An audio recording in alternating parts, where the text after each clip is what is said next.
Welcome to Managing Anxiety, a video recording by South West London St George's Recovery College. My name is Stella and I'm a peer trainer here at the Recovery College and have lived with anxiety for over 30 years.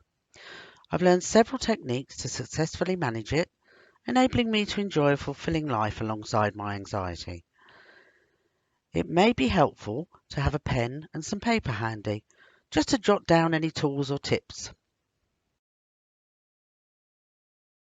With practice, we can learn to manage anxiety and reduce its negative impact. This video will look at some ways to do that. If you would like to learn more about anxiety, there is an Understanding Anxiety course on our home learning website. Anxiety is normal and very common. It's our body's way of responding to worry or fear, a natural response to stresses in our lives. And although it is a natural response, it becomes a problem when it has a constant negative impact on our lives. At its worst, I would get anxious about going shopping.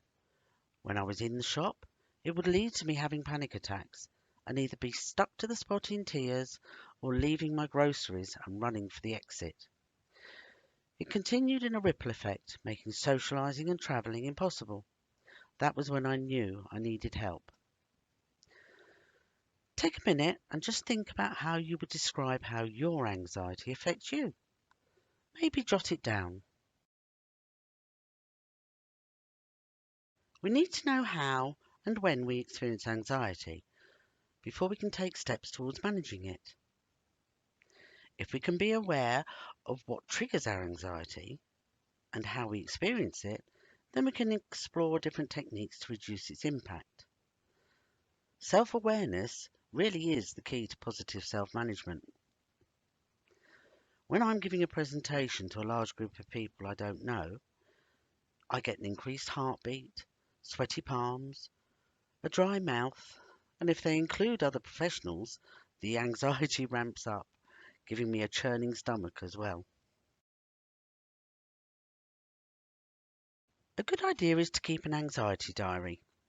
Start with keeping a log over a short period of time, initially a few days or just a week. What was it that caused you to experience anxiety? It may be your thoughts, a particular person, the environment you were in, or possibly finances. There are so many different triggers. Try to pinpoint your own. How does it affect you? Again, this will be very individual, but here are some common examples.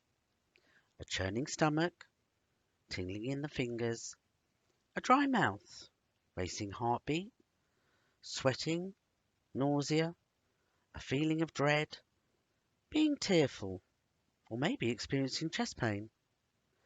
Make a note of your own experience in your diary. Did anything help? Maybe you were able to leave the room. Sit quietly somewhere until you feel calmer. Tell yourself that this will pass. Just keep a note of anything you were able to do in the moment. A diary is a good tool for reflection, and we may become more aware of common denominators. Maybe a certain person is included repeatedly in your diary, or a certain thought or worry. A toolbox is somewhere to store all the things that support your self-management. So what to put in your toolbox? Well, that's up to you, what you include. Some suggestions from others dealing with anxiety have included jigsaw puzzles, colouring books, maybe baking, knitting or crochet, crosswords or word search puzzles, some form of creativity or a hobby, Lego, maybe a favourite scent, a photograph album, a journal. The list really is endless, and it's up to you to personalise what's in yours. Just take some time now to make a note of anything you know helps to manage your anxiety. Challenging anxious and worrying thoughts. Thoughts are just that. When we know we are caught on the hamster wheel, Take a breath and recognize that it is a thought. Challenge the thought in a realistic and balanced way, or simply say to yourself, here we go again. It's just another bad thought. And take your focus out from your head into something physical. Sometimes it's enough for me to make a cup of tea. It takes my mind away from my thoughts and into doing something physical. Another way I can deal with worrying thoughts is to imagine I'm sitting on a riverbank and just watch them float by, simply observing them and not getting caught up in them. Let's look at how relaxation, meditation, and mindfulness can help with managing anxiety. Breathing exercises can be an extremely quick and effective way to challenge anxiety in lots of different environments.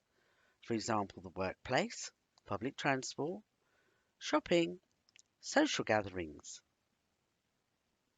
Relaxation exercises need to have time set aside to complete and have many benefits, not just managing anxiety.